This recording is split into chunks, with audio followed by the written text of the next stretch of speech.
it. So loose ends. Okay, so we've gone through a whole series of ways to select things. In Photoshop, we've done channels, we've done, again, a large part of this, other than her hair, you could pen tool. It's how a lot of people would go about doing this, because again, that gets away from having to deal with the whole, again, it's tricky around the hair, so we can talk about that part. But at any rate, the new part of Photoshop has actually got select subject in it. So you'll notice up at the very top, we don't have select subject anywhere in here. If you click on the select menu, they do have it right here. But if you actually click on any of the selection tools, so I'm going to click on the quick selection tool, you'll also notice that they have select subject now exists up and top. But what's important about this is there's a drop down menu next to that select subject. If you click on this, you can see there's two ways you can do this. You can use what they call local contained artificial intelligence. That's the AI that's actually built into Photoshop. And it works without having to be connected online at all. The other one here, the cloud version of this, where it says more detailed results, actually sends your image, you have to be online, and it sends your image up to Adobe's servers, and they run their algorithms there and then send the results back down to you. Even though that says quicker results and more detailed results, that's not really the truth of it all. You have to do both to find out which one really works the best. Even though you think, oh, well, clearly the online cloud one will be better. It's not. It's just different, and you should try both. But in my case, I've got mine set up to always be the cloud version. The default that Photoshop ships with is to always have it be the device version, the local version. So this drop-down menu will allow you to change it and to try to go back and forth. But if we go ahead and say OK to that and then just click on select subject, and you'll see what Photoshop actually comes up with, and we'll see how well it works.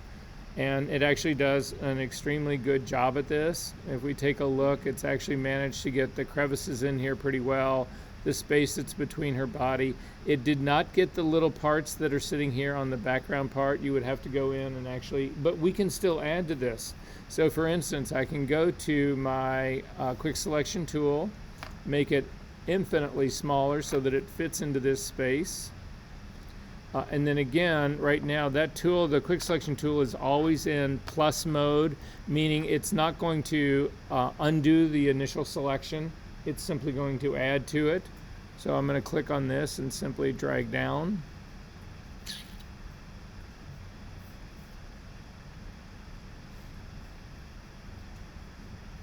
Plus all that. Yeah, it clearly does not want to actually add to that. Oh, this is actually probably a negative part because it's selecting the subject. So the background is a negative, not a positive. So I'm holding down the Option key and then clicking in here.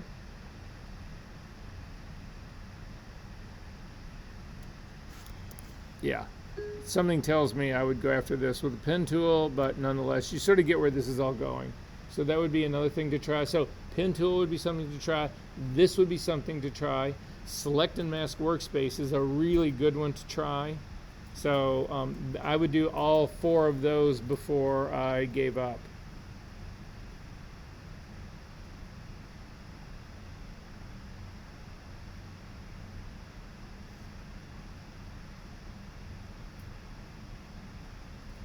Okay, speaking of this image, while we have this open, did we talk about removing moiré in this class? Removing moiré. So I will show you what it means. Apparently we either didn't talk about it or I clearly didn't impress anyone in this room enough when we did talk about it. It's what?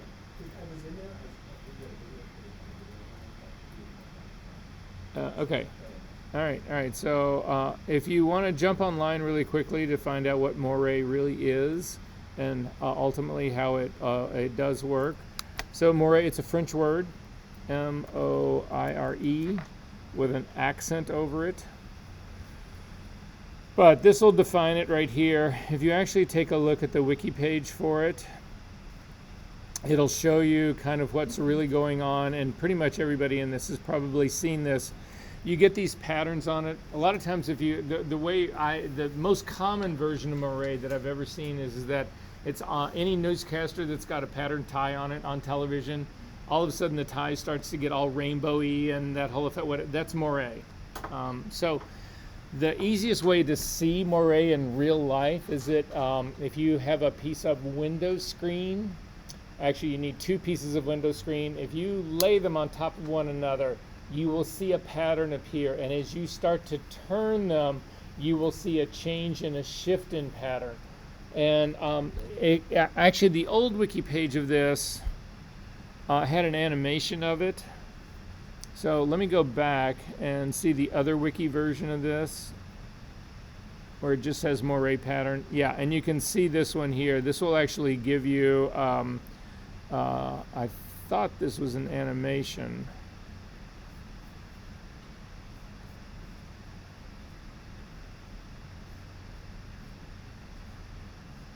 Here, this is a perfect example of it right here. This is what ultimately happens. In the circular one right here, this is actually a really good one. This is moire at its at best. You can see, so what this is it's a series of concentric, so you need to think of like two different discs, and they're made up of just concentric circles that are all nested into each other. When they cross one another, they end up developing these independent patterns here, and you can see them showing up. And as you move them across or rotate them, those patterns will all change. But what's really happening here, the thing that you take away from this that you need to keep in mind is that what's really happening here is that you have got two sets of grids that are close to size with each other. So again, if one of these circles had really gigantic rings in it, this effect wouldn't be anywhere near as pronounced. In some cases, it would not happen at all. But the fact that these are actually identical in size, they are lining up. It's a coincidence of these lining up that ultimately create these new patterns. Does that make sense, everyone? And again, you can see it, watch TV, you'll see it happen to any TV, any news at night that has a person on it wearing a tie, whatever, you'll end up seeing these moire patterns. They happen. There's two kinds of moires. There's color moire and there's pattern moire. Color moire is actually relatively easy to fix. Pattern moire is a nightmare to fix. So to show you an example of that, if you go to our session number 10 in your student files, there's two files that I want you to open up and take a look at. So can everybody get to session 10, the working files for session 10? Inside of that, there's a folder called Moire Photos. If you click on that and take a look inside, there's actually one that's called Color Moire Removal, and then there's another one that is just moire.jpg. If you can double click on the moire.jpg and open this guy up, you should get a color warning, color mismatch warning. That's fine. That tells you you got your editing, your color settings are done correctly. But if you take a look at this, what's happening on this fabric of this jacket right here, this is pattern moire. It doesn't add color to it, but it is aligning up a pattern. And so you might say to yourself, well, Versa, why, you just said that this was a series of two grids that are crossing each other. I don't see the second grid in here. This is a problem that has been exacerbated by digital in a massive way. What happens is that if you think about a sensor, a digital capture sensor, so the sensor that is inside of your camera, it is nothing but rows and rows and rows and rows and rows of pixels, or rows and rows and rows of elements, photo buckets, whatever you want to call it, photo sites, whatever, that are on your sensor. It's just row after row after row of that. So that's one grid, your sensor. The second grid is the weave of the fabric.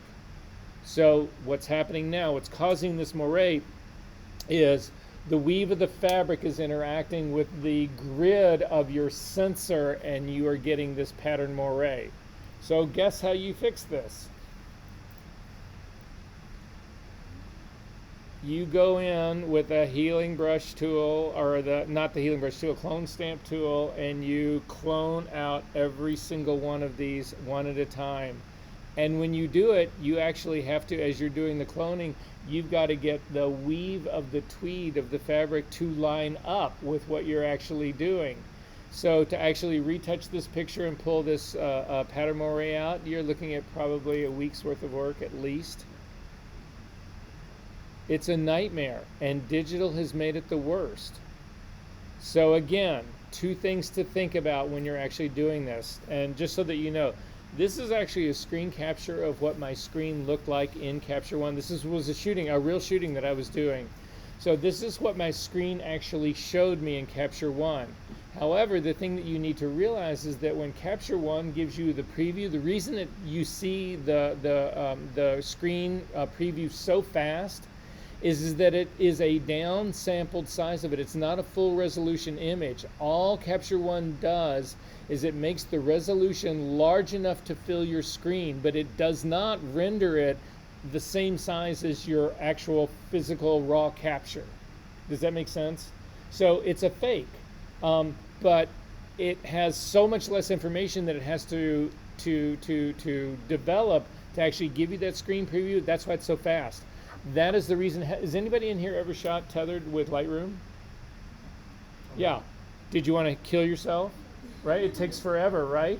The reason it takes so much longer is that Adobe, don't ask me why, but Adobe insists on fully realizing and fully developing that image so when you're shooting tethered, it has to fully develop every single image that you shoot, and that takes time.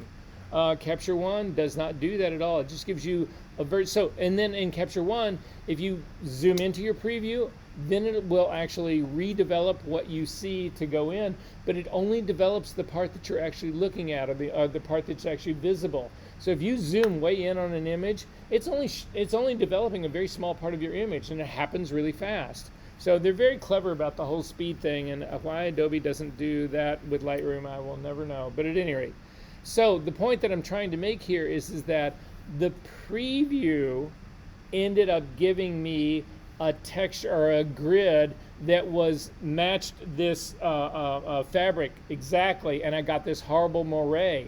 But when I developed this thing out to give it the full grid resolution of my raw file, this did not exist. Does that make sense, everyone? So the trick to this is, or the way to think about this is, the thing you need to keep in mind here is that you actually, if you spot moire, like I spotted moire, this was in the preview, you need to develop the file out to make sure it's still there, because the preview resolution is completely different than the final processed resolution. And the final processed resolution, the grids were radically different in size, and I had no moire. So that's one thing to think about. The second thing that you need to think about that's even worse, because this is really obvious and easy to check. You just look at this. You actually can use the focus tool in Capture One and put it right on this fabric. The focus tool will take the small area that you click on and will actually, the focus preview that you see is a fully processed file. Because again, it doesn't do the whole file. It only does a small area of it, so it's very fast. You can do that. You don't have to process the whole file out. It'll show you the same thing. But the more troublesome thing that you guys need to keep in mind is that when you have moire that exists at the final processed version that you don't see in the preview, because again, the preview version has a different resolution than the processed version. So that's more problematic, because you would be looking at this and saying you wouldn't see any of this in the preview, but then you get it when you process the raw file out. Does that make sense? So what do you look for here? What are the things, the warning things that you actually need to look for here? One of the worst things in this, this especially affects people who shoot fashion because it's fabric. But the fabrics that you need to worry about, tweeds are notorious for this. Anything that you feel like a necktie that's a really even weave pattern is notorious for this. Synthetics, rayon, nylon, all the synthetics are notorious this, because all of the fiber is man-made and all of the fiber is exactly the same diameter. That's very different if you get into like a natural wool or something like that, where the threads in a wool weave or a wool can vary radically in size. They can be, some of them can be heavier, some of them can be lighter, because again, it's a natural fabric. So it's less likely to happen there. But synthetics, it is notorious. Tweeds are notorious. So you need to look for those things if you actually, okay, I'm shooting tweed. Oh, I remember Versa said I really need to look at this and make sure that I'm not getting moiré in there. So it's the things to actually look out for. There are cameras made by Phase One. I actually have one. There's a digital back called a P30. You can't get them anymore. You can get used ones, but they don't make it anymore. But they actually made it where they had incredibly thin sensor lines to try to combat this whole moiré part, because they got the sensor lines so thin they felt like that it would never come close to a line that you would get in the fabric of a photograph. And it was designed specifically to avoid moiré. Make sense? Okay, how do you combat moiré? So the first thing is that if you see it like this, you actually need to make sure that you really have it. So again, you need to process the file out, and if it's still there, what you need to think about, the strategies, your number one strategy, you should be all writing this down, because this shit will bite you in the ass over and over and over again. It doesn't just happen in fabric. This will happen in any texture. It can happen in any texture that there is. So mosaic tiles can moiré, bricks can moiré, anything where you have a repeating pattern. Anyway, so the number one way to get away to suppress this, stop down. What? Stop down. If you're shooting at f8, go to 16 or 22. If you can get even stop down even more, you want to stop down even more. It is the number one way to combat this. Yes. Actually, when you stop down, you introduce diffraction. Oh. So it basically softens your image, is what's happening. Yeah, I mean, it's the ugly truth, but I would much rather have a diffracted, softer version of this image that had no moiré in it than have to try to retouch this. Yeah. The second thing that you can do is actually change your focal distance with your camera. So again, the problem that we have here, so let's just imagine that this is real and wasn't just in the preview, but this was really happening. The problem I've got is that my sensor lines are very close to the lines of the fabric in this, the weave of this fabric. So if you can radically change the scale of one or the other, it can help suppress moiré. So what in this case you would do is, number one, you would stop down. The second move you make to actually additionally go after or attack this, whatever, is to move your camera way back. So if I went to full length, knowing I only wanted the jacket, I know I'm only going to shoot the jacket, but if I move my camera way back and I shoot this figure full length, it makes all of the clothing, all the lines of this fabric, it makes them all considerably smaller because I've pulled so much further back.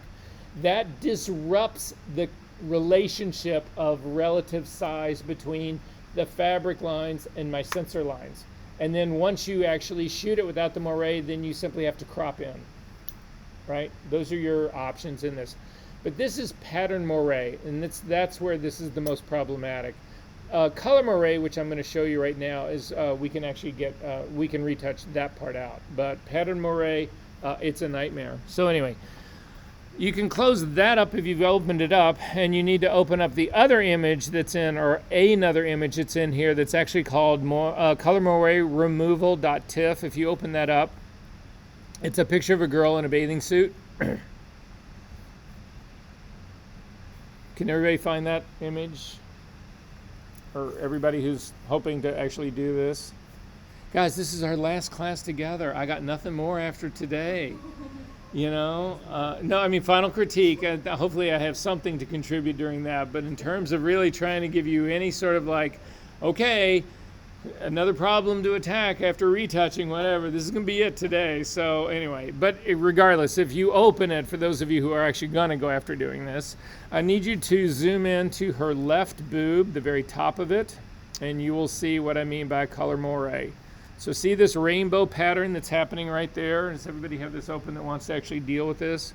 That is color moiré. So again, this is another one of those examples. This is real moiré. And again, this is another real picture that I actually shot. So in this case, the color moiré, again, the consequence, what's causing it is the exact same thing that we were talking about here. It's the weave of the fabric is lining up. It's extremely close to the weave, or not the weave, but to the lines of my sensor. Barb.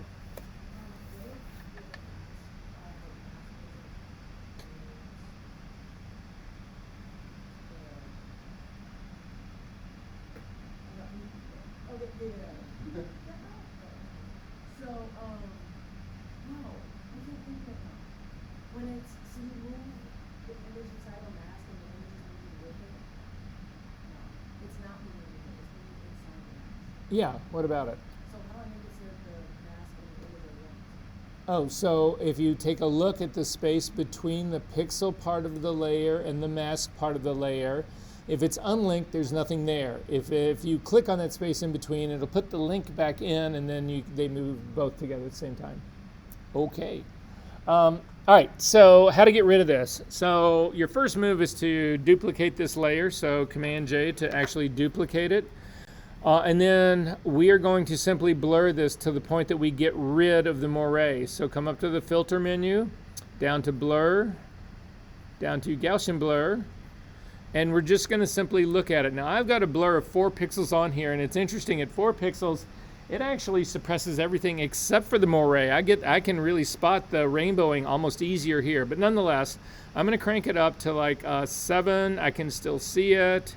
I'm going to go up to like a 14. I can still barely see it. I can see that sort of like little targets and bullseye part that's still blue. I'm going to go up to 20. And at 20, it's gone. So I'm going to just do a pixel radius of 20. Again, this is something you would simply do until you see it gone. It's going to be different for every image. 20 is not a magic number here. It's going to be unique to the image. So I'm going to go ahead and say OK to this. And then you're going to simply change the blending mode of this second layer from normal down to color. And your moire is gone. The problem with this, though, is that if you take a look now at what this image has done, at what that blur did, you'll have a halo around this girl's entire body. So if you take a look at like her arm is against the sky, turn that moire removal layer on and off, you can see it's actually blurred the contents of her figure out into the background.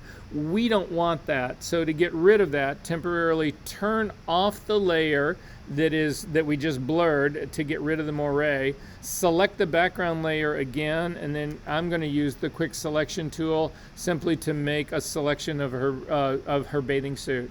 So quick selection tool, a little bit larger. Remember, you don't want your tool to ever touch a line. You want it to find. And I'm simply going to go around to the whole thing. You can clean it up a little bit, so there's an area where it's selected part of the shadow of her right shoulder. I'm going to just hold down the Option key and get the negative quick selection tool and remove that part of it. Take a look at the rest. It's done her hands pretty good. There's a little bit of the shadow on her left arm that's also picked up, that's also been included in this. Again, holding down the Option key, I can refine that edge a little bit. It took out a little too much of the suit there. That part's good. And then finally, the left arm, there's a shadow on our left arm that's right next to this area that we're nervous about. So I'm going to clean that part up as well, and a little bit of the sky.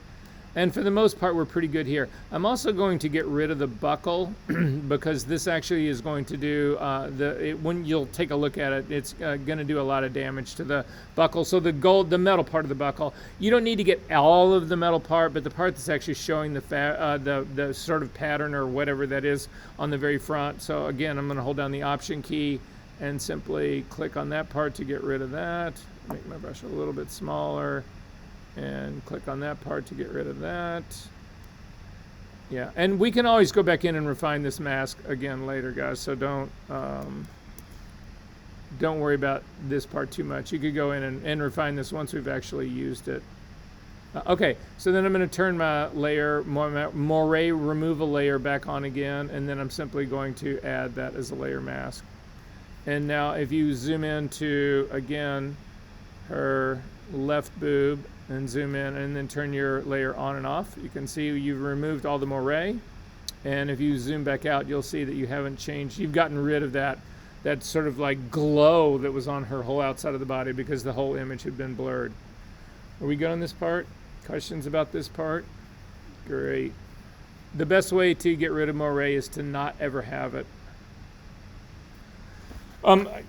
Carolyn, can you start me sign-in sheet really quick? Guys, there's a sign-in sheet going around. Can you please get on it? Yeah. Okay, you don't need to save that guy. We can close him up. I want to go back in and talk about LAB really quickly here. I'm going to try to get through as many of these quick, fast things that I can get through. And then we will see where we land on the end of the day and possibly go after calculations. It's one of the last of the selection methods. It's complicated, so we'll see where we're at as that. If we don't get to it, it's not going to be the end of your life. There's so many good selection tools that are going on now and good selection strategies that it's not necessarily imperative to have it, but if we get a chance to do it, we will. Okay, so I'm going to think this is in actually session 14 now. It is. So if you can go to session number 14, there is a folder called Lab Color Space Exercise Files. And there's a chapter 1 and a chapter 2 in there. If you can click open chapter number 1, and let me make sure. Yeah.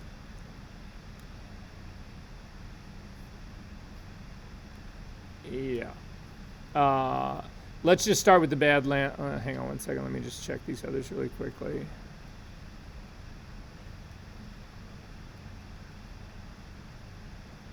Let's try the Yellowstone Canyon one. All of them will work, but the Yellowstone Canyon one has got a little bit more to sort of like look at.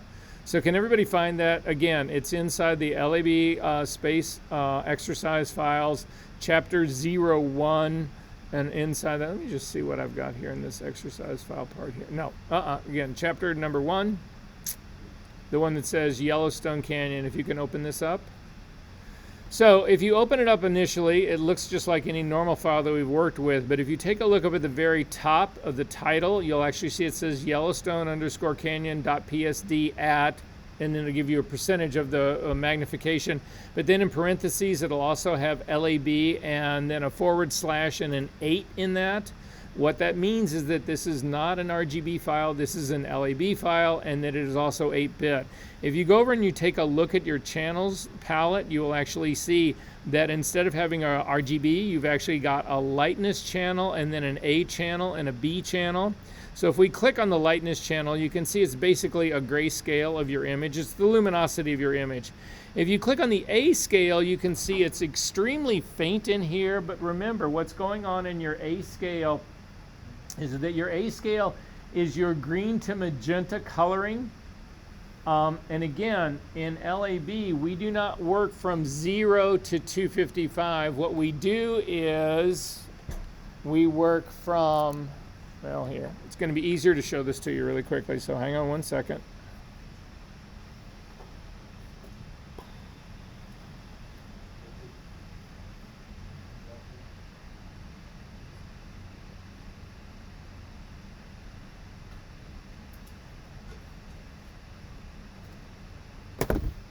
Did everybody get on the list?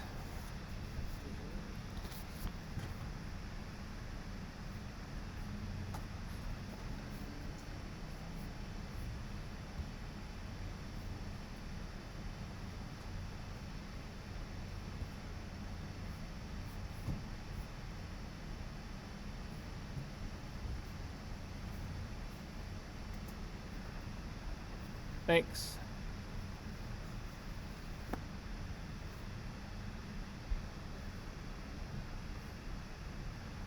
So remember, this is our LAB color space right here. And so what happens in LAB is the lightness range goes from 0, which is black, up to 100, which is white.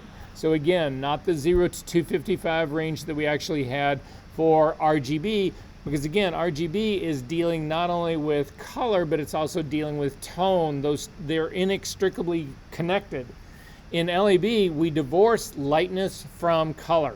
So our lightness scale goes from 0 to 100. Again, it's a percentage. 0% light would be black, 100% of light would actually be white, 50% of light would actually be middle gray. But then in our scale that we've got, again, we don't have 3 axes, we don't have an RGB axis, we've only got 2, an A axis and a B axis. The way I always remember this is that the B axis always stands for blue. I just associate it with blue. And so I know the opposite of blue is yellow. So it is this blue-yellow axis is the B channel. The A channel is the opposite one. It's the green-magenta one. And you can see it goes across this. So these 2 axes can describe any color and any saturation. What they can't describe is brightness, and that's why you have a lightness channel that goes up to the sort of like North Pole and down to the South Pole. Is this making sense, everyone, this illustration here? But what's different about this and the 255, it still works. It's an 8-bit image, so we're still working with 256 bits of information. But what happens here, instead of going 0 to 255, they actually pick the midpoint as being neutral. And so the 0 of the LA of either an A channel or a B channel is completely neutral gray. It's right in the middle. Then in the case of our AB channel, if you go from 0 up to a positive 128, that's your red range. 0 to a negative 127, I think it's a negative 127. Yeah, it's a positive 127 to a minus 128, is your green channel. And then the same thing exists for the B channel and for the, for the B channel going from blue to yellow. So in the case of yellow, you start at 0, which is completely neutral color, and you go all the way out to a positive 127. That describes the yellow of your image. And then also going back to the middle, a 0, which is completely desaturated neutral gray, out to a negative 128 describes the amount of blue that you've actually got in an image. So when we take a look at our image in LAB, at our channels, you can see that because there's not a lot of saturation in this image that we're looking at, that we don't have really extremes in this. We've got a huge amount of stuff that's really close to middle gray, because middle gray in this channel would indicate no color. If we had stuff in here that was either really black or really white, then we would end up with much, again, this is my A channel that I'm looking at right now, much stronger magentas and much stronger greens would actually be in this image. Does that make sense, everybody? That's why this is so subtle, is we have very little color in here. The same thing is true of this B channel right here. This is the the blue-yellow range. And you can see that I've got a much darker part of blue up in the sky area right here. It's more pronounced in this. So in this case, this image, even not being able to look at the full color version of this, I can tell that this has actually got more stronger yellows and blues than it does magentas and greens. That's just the nature of what's going on in here. Does that make sense to everyone? Okay. So we're going to go back to the image right now. I'm going to go back to my full range version of this. We're going to put a curve on top of this. So if we select the curve and you come up and you just add a regular curve on this, you'll notice up in your properties panel here that in your drop-down menu, you don't have RGB anymore. You've actually got lightness and A and B. So we're going to start with the lightness channel to begin with. And all I'm going to do is I'm going to bump the contrast in here. But what a lot of people mistake about doing, because most of you guys, when you actually put curves on something to increase contrast, everybody's been taught to put on an S-shaped curve, right? So we're going to do that first. So if you click, if you take a look in my grid is a 4x4. You can actually change the grid, read out the number of divisions that you get in your grid. God.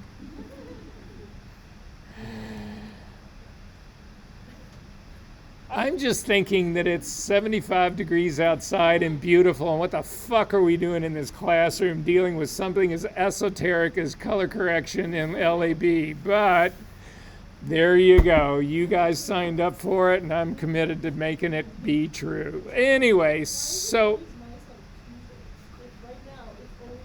don't know, right? It's going to pour down rain on Saturday, but that wouldn't matter to me because I got class on Saturday as well. Anyway, okay, so back to the refocus. All right, so back to this. Most of you are used to putting an S-shaped curve on this to actually increase contrast, which we can still do. So, that was the number of divisions of the grid that we're looking at here. So if you want to change that, if you click on the drop-down menu, so again, look at your properties tab up at the very top. If you move all the way to the, I can't call this a hamburger. It's got to be something else. Say what? Pancake. Okay, so the stack of pancake icon that's on the far right side, if you click on that, you'll get a drop-down menu and you'll see that there's a curved displays option. This is true of all your readouts. This isn't just true of LAB. So in this case, you can actually change. You'll see that the number of grid line, you can actually change it to the second one, and then you double your grid line. So you can get more precise about the points that you're laying down. I'm not going to do that. I'm going to stay with my original one. You'll also notice notice on this that you've got a light or pigment version of this. What happens with lighter pigment is, and this is the tricky one to sort of get in here or to think about in here, is that when we are talking about pigment, you talk about adding 100% pigment to get to black. In light, it's just the exact opposite. You're talking about no light to get to black. So the scale of your curve will completely change. So if we click on pigment instead of light, watch what happens to your curve. All of a sudden now, all of the blacks are at the very top part of your curve and all the lights are down at the bottom. If you click on light, those two exactly flip. Because again, one is a subtractive system, the other is an additive system. In our light situation, it's an additive system. No light means black. But in a pigment system, all the pigments all together, 100% of all of them are what create black. So it simply flips your curve upside down and right to left. But anyway, we're going to leave this on light. I'm going to go ahead and say okay to that. So I'm going to just start a typical S-shaped curve. You would grab, again, I'm going to just do it at the intersection. You can see it on my screen at the top point where I get that first group. I'm going to simply click and push up. This makes my highlights lighter. And then I'm going to click at the same sort of point on the downside end, on the left-hand side at the bottom, and pull down. And this makes my shadows darker. So this is where they come up with that notion of an S-shaped curve. It's made my highlights lighter and my shadows darker. But what you need to realize about this that's happening too is the steepness of your curve is what is causing this contrast. But in our case, not all of this curve got made steeper. If you take a look at the area that's between your 2 points, it is definitely steeper than it was before. But look what happens at the area from the point up, from the point that I added in the highlights to my white point. That part of the curve is actually getting flattened down. So the ultimate very top part of my highlights are actually less contrasty. They're being flattened out. And the same thing is happening for my shadows. They're being flattened out. So my midtones are more contrasty, but it's at the expense of my shadows and my highlights. Make sense? Shoot. That is a histogram of my image.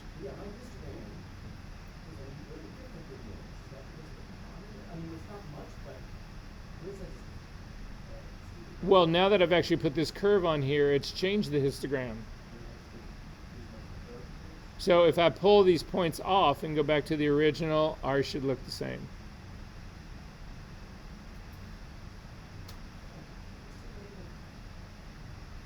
Huh. Yeah. If that's the case and it really bothers you, go back to the pancake again, click on that, come down to your curve display options. You can actually turn your histogram off. So a lot of people do that because it bugs the shit out of a lot of people. Yeah, anyway. Okay, so to see what I'm really talking about, grab your white point up at the very top and simply drag it down to the middle, and then grab your black point and drag it up to the middle. And you can see exactly what I'm talking about here. Now what I've done is, my luminosity of this image now is completely gray because I've killed it. I mean, I can't get it any flatter than this. It's got nothing but a middle gray. That's it. We still have color in here. Remember, color's been divorced from our lightness here. So I've still got all of my color in here. I just have absolutely no luminosity in here. If you reset those, bring your black point down and drag your white point up, then we can go to ultimate contrast. If you grab your white point slider and drag it across to the left into the very middle, and then do the same thing with your black point and drag it across to the very middle, you end up with the ultimate contrast in your image. You basically have only black and white in here. So this is what I mean about the steepness of the curve. This curve cannot get any steeper than it already is right now. If I drag it back and then again flatten it down so that I'm pulling my white point down and my black point up, this is what you talk about flattening the curve. You can't get it any less contrast in it. So when we go back to our typical S-shaped curve in this, then you can see that the part that is in the middle is gotten steeper, so mid-tone contrast, but the shadows and the highlights have actually gotten, my curve is actually flattening out. So I've got less contrast that's actually in my highlights and my shadows. So I'm going to tear all of this off. But what I want you to look at here, just keep in mind, is that as we start to actually pull, so I'm just going to do it from the white point. So I'm going to pull the white point back slightly and the black point in. This is giving me contrast over my entire range of my image. I don't have any, I've got some flattening at the very top and at the very bottom here, but again, it's ultimately flattened, but the majority of my image now is actually falling between my, my black point and my white point here, and everything is contrasted in here. So that makes sense to most people, but the thing that doesn't make sense to most people is you can do the same thing with color. So this gets a little confusing, so bear with me. I'm going to zero this stuff back out again, so pull your lightness channel all the way back out again. We're going to go now to our A channel, and what I want you to do is just, well, actually, we've got a version of what this image looks like right now, so we're going to make some changes. We'll do a history snapshot of it so we can go back and forth and look at it really quickly. If you grab your white point of your A channel and pull it all the way towards the middle, I'm going to pull it into that middle dot, and I'm going to bring it into, mine is actually going to be, half of 127 is 60. I used to know these numbers. What's 128 divided by 2? 64? Yeah. So drag that input slider in until you get to 64. Oh.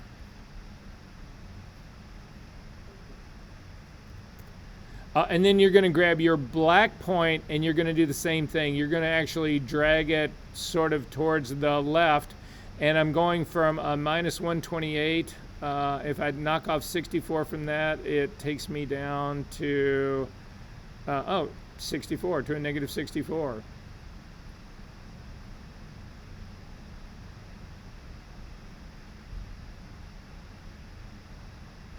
Minus 65, close enough. So you can see this is now changing the entire color of my image. It's changing the color balance of my image because I've seriously amped up the amount of magenta in here and also the amount of green in here. You can see that my green, if you turn your curve that we've just done on and off, that it's actually intensified the greens in my image. You can see it on the trees, palm trees that are in the beginning. However, this has shifted the color balance. So to maintain the same color balance, but actually still be boosting not only the color in this, but the detail in this. That's what I'm really going after. A lot of people look at this and say, well, this is the same thing as the saturation move. It is not the same thing as the saturation move. I'll show you why in just a second. Anyway, go to your drop-down menu now and go to your B channel, and we're gonna do the same thing at the same amount. So again, I'm going to pull in the first of my yellows so that I get to 64, so that my input is 64, and then I'm going to grab the lower point and go to a negative 64 for my blue channel part. So you can't just type in the output. You could. Yeah, but it looks really weird. It's not like... Did you do a minus 63? It's not a plus 63, it's a minus for the blue channel part.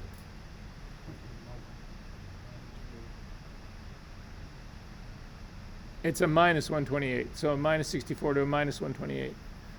Okay, so again, you say to yourself, well, this looks really, really hypersaturated. But the truth of this, it is more saturated, there's no question about that. But what's happening here that's more important is that imagine that you've got, well, here, this is going to be easier to show it to you than it is going to be to try to talk you through it. I need everybody to do a brand new image, just a synthetic image. So again, Command N to bring up the new dialog box. I'm going to do mine 10 inches wide, 8 inches tall, 300 pixels per inch.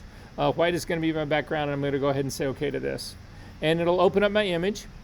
I'm going to come up to my ruler, hold down my control key, click to get the drop down on my ruler and change my measurement increments from pixels to inches.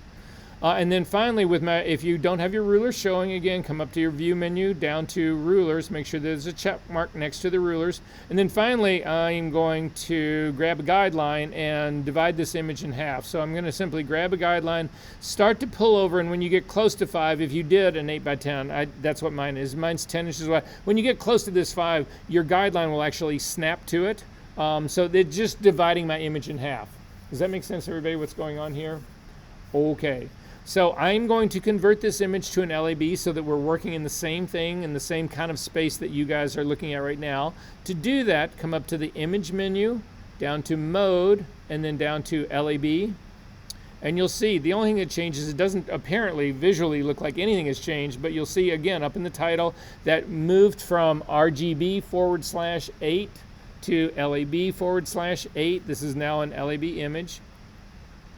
I'm going to hit the M key to get my marquee tool. So again, I just need to make a selection of this. Make sure that you have no feathering in your marquee selection and that the style is set to normal.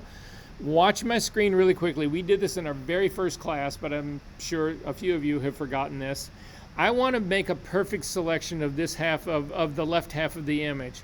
But to do it, every time I get my cursor up to the top left-hand corner, my cursor goes from being the marquee tool to the little arrow because I'm going past it. To avoid that problem, simply click in the middle of your image, or somewhere more in the heart of your image, click and drag out. Do not let go of your mouse. Hold down your space bar, which will allow you to move this entire selection. Jam it into the upper left-hand corner till you know it's clearly in the upper left-hand corner. Let go of your space bar. The marching ants will stay in the top left-hand corner, and then simply drag it down to get to the lower right-hand corner.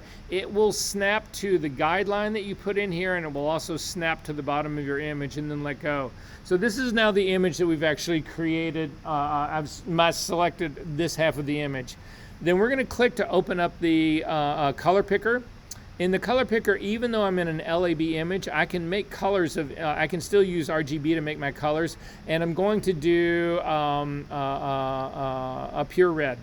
So I'm going to type in 255 for my, let's not do a pure red. I need to make actually to be able to push this a little bit harder. Let's do, I'm going to fly without a net here, guys. We'll see how well this goes. So I'm going to do 255, a pure red for that, and I'm going to say okay to that. And then I'm going to fill this half with my pure red. So red is my foreground color. Option delete will fill that. Then I want to actually fill the other half with a color that's extremely close to this. Not exactly the same, but close to this. So to select the other half of my image, I'm going to come up to the select menu and just say, give me the inverse. And now the marching ants are on the other half of the image. I'm going to click on my foreground color to bring up the color picker, and I'm going to change this from a red 255 to a red 245 and say okay. And then I'm going to fill this also with that foreground color. Again, my selection foreground color is option delete, command D to deselect. And then I'm going to get rid of the line that I see in the very middle. I don't want to see the guideline, so Command H gets rid of it. Can you see the difference in these two colors? No. They're way too close to each other, right? So this is detail. Again, if I could see the difference in these, this would represent detail. But if you've got an image that's got all of this color on it and it all appears to be the same color, you are just looking at fields of color. There is no detail in this. Does that make sense? So we're going to try our LAB trick on this to see if I can't get separation in those two. So to do that, again, I'm going to add a curve on top of this. Well, I guess it's different. You can? It's quite obvious. You see it there? No.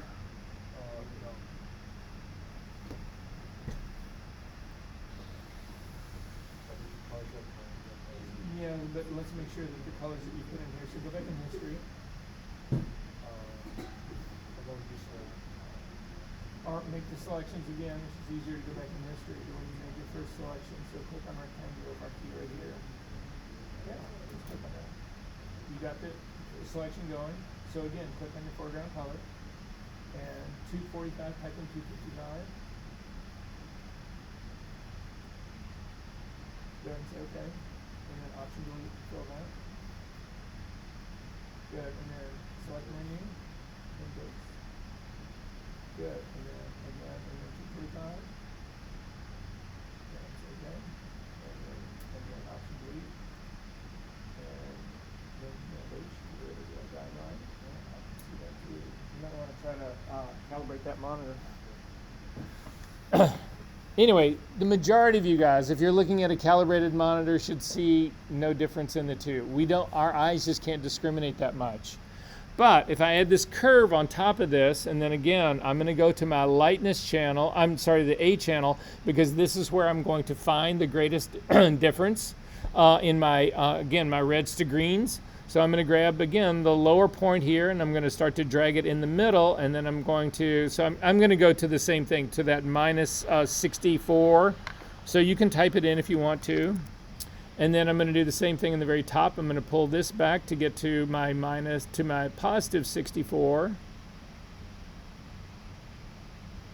And then I'm going to go to my B channel, and I'm going to do the same thing.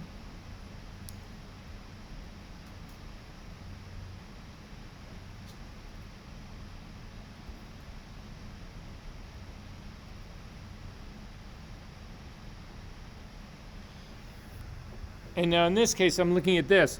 I still don't see a difference in this. So I'm going to hit this even harder. I'm going to go back to my A channel, because again, they're really close to one another. And I'm going to pull it in even tighter. I'm going to go to like a to a positive 30, and then a minus 30.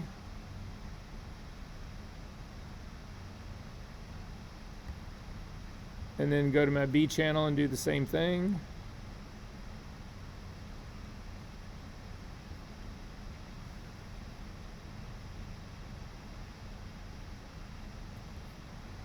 Wow, and I've been staring at this red so long right now, I can't see anything but like green.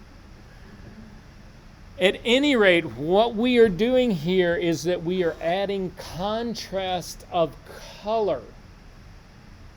And the more severe this gets, the more distinction I'm going to get between these two colors. I'm tearing these two colors further apart from one another is what's going on here. Does that make sense? So it's just like when we did this in the lightness channel, when we were actually pulling these both in. We are increasing the slope of the curve for our lightness channel, making our highlights lighter and our shadows darker. And so we're creating contrast in the lightness channel, but now I'm doing it in the color channel to try to separate these colors further from one another.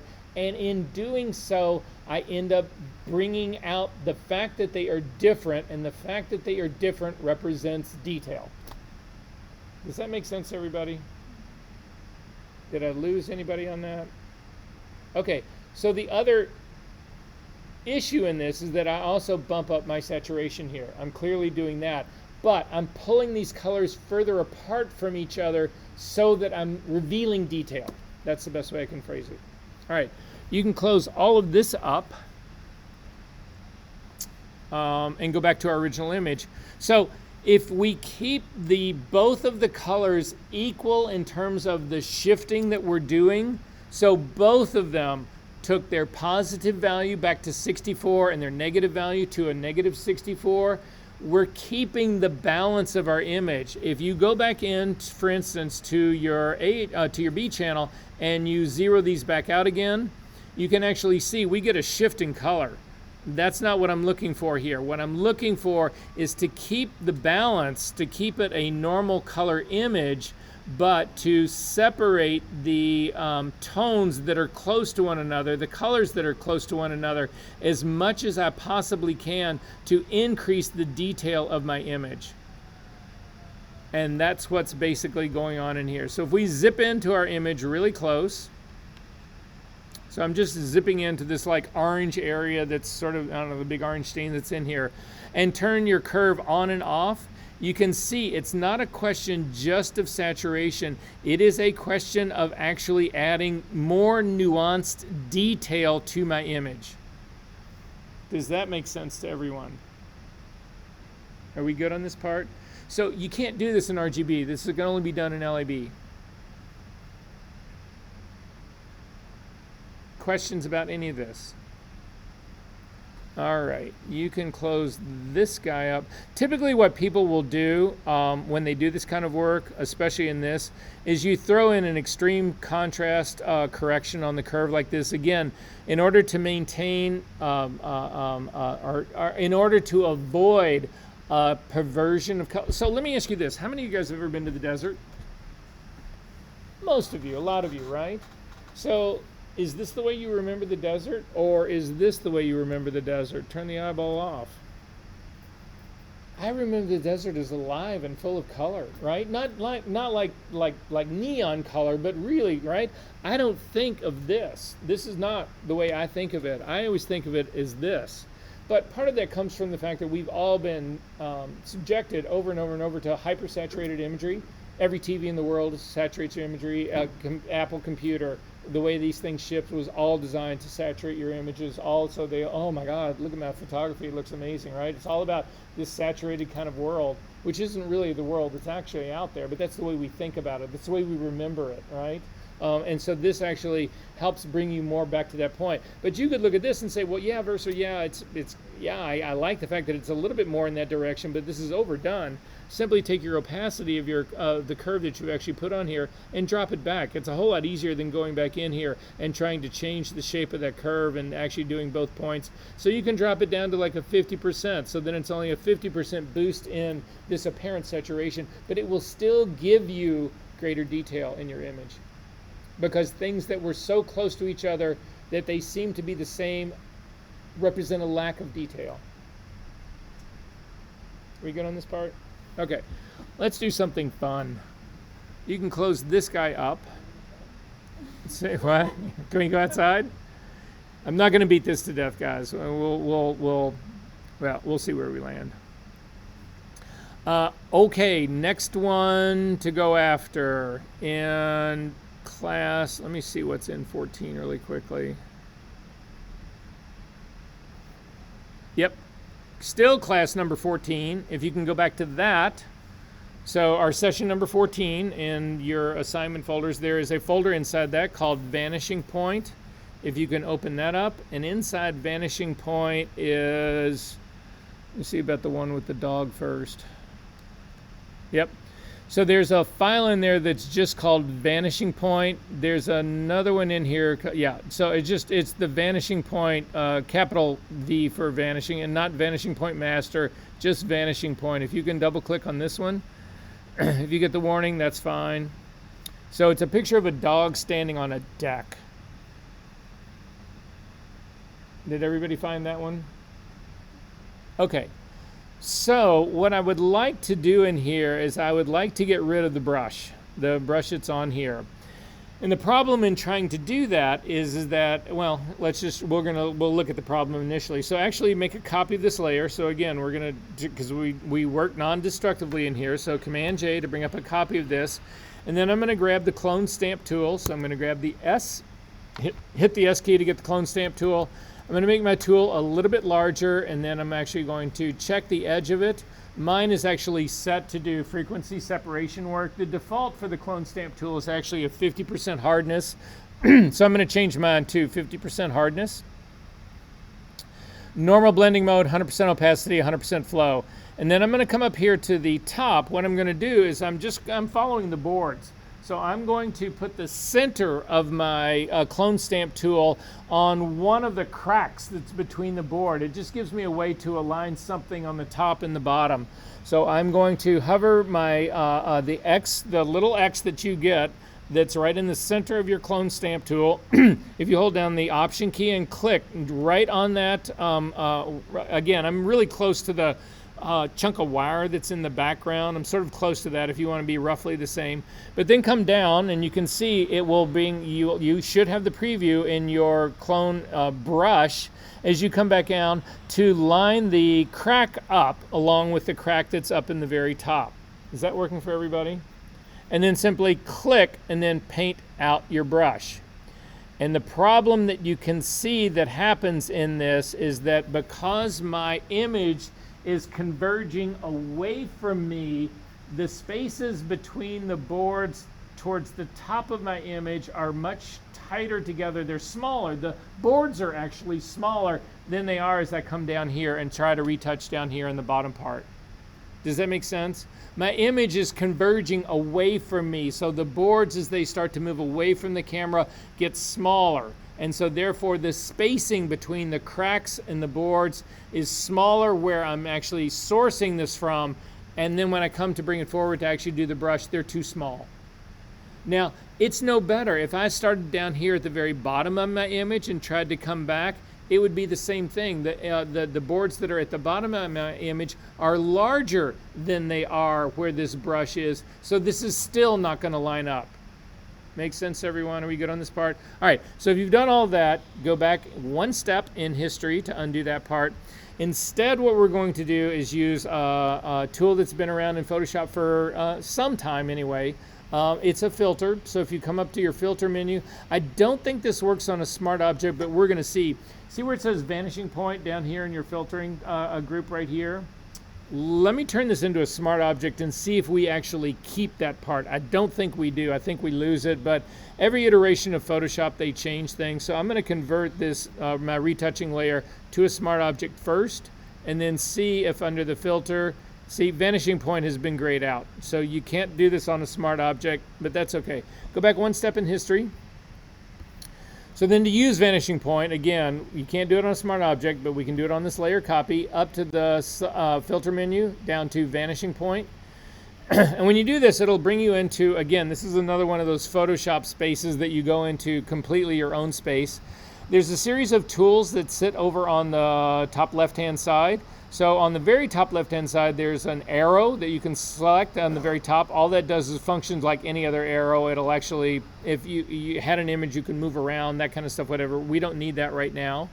And the thing that's right underneath it, and it's the default that comes on every time you pick this tool, it's actually the grid tool. We're going to use that to begin with. Then you have a marquee selection tool, you have a clone stamp tool, you've got a regular brush tool, you've got a couple of other tools that are down here that are not really going to impact us a lot at all here. So to use this tool, I need everybody to look up at my screen to figure out how this part actually works. So you start with the grid, that's what's selected automatically. I'm going to click roughly on that very same area that I did on the part of the space between the two boards. I'm going to click there, and then if you move to the right, what we are trying to do is not to select. So look up at my screen here really quickly, guys, right now.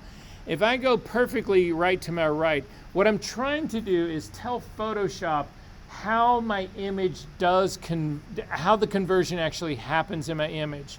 If I go directly to the right, what I'm doing is I'm landing on a board that's further to the right, but the area that I've picked right here is much closer to my camera, so it's larger. This is not a description of the plane that exists. In order to get the plane that exists, you need it to be the line to come across to sort of go at the same way that these horizontal cut lines have gone in my image. So I'm trying to eyeball it like that, but that's basically what I'm doing. I'm going to bring it across here, and I'm going to click a second point here. Then I'm going to come down my board down here, sort of into the front of the dog right here. I'm going to click and put a point there. And then finally, you will see that you end up getting this, it ends up connecting you.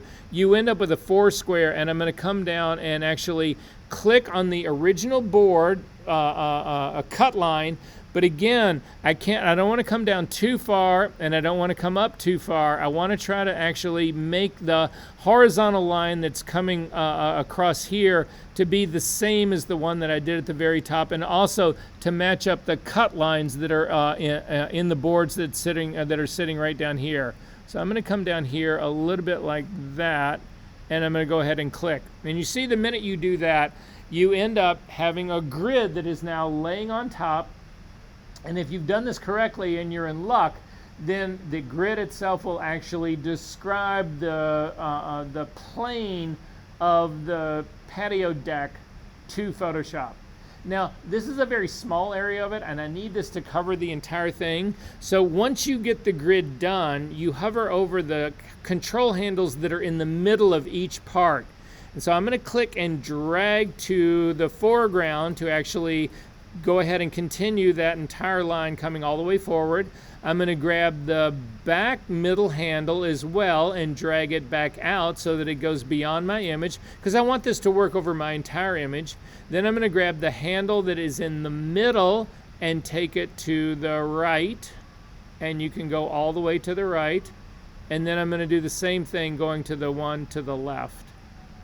And you can see now that if you take a look at your image, there's another board that I got in here that's actually completely covered with my grid line, and the grid line's lining up, which is exactly what I wanted to do. I'm going to look for some of my horizontal lines, and I've got a horizontal line down here that's actually getting close to the cut lines. It's not exact, but it's actually pretty close, so we'll see how this goes.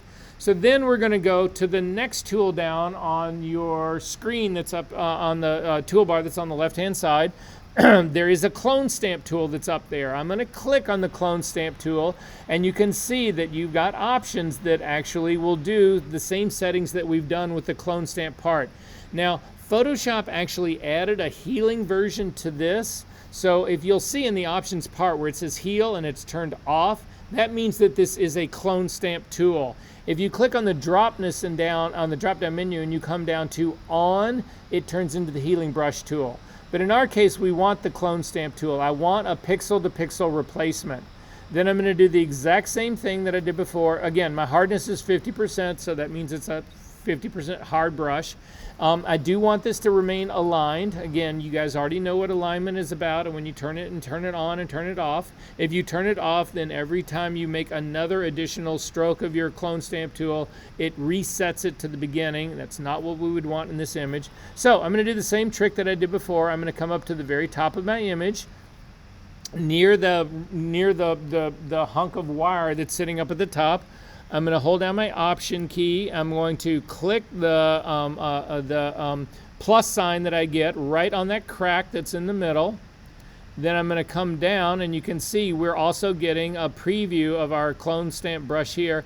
I'm going to come down to the area that's just near the very top of my brush.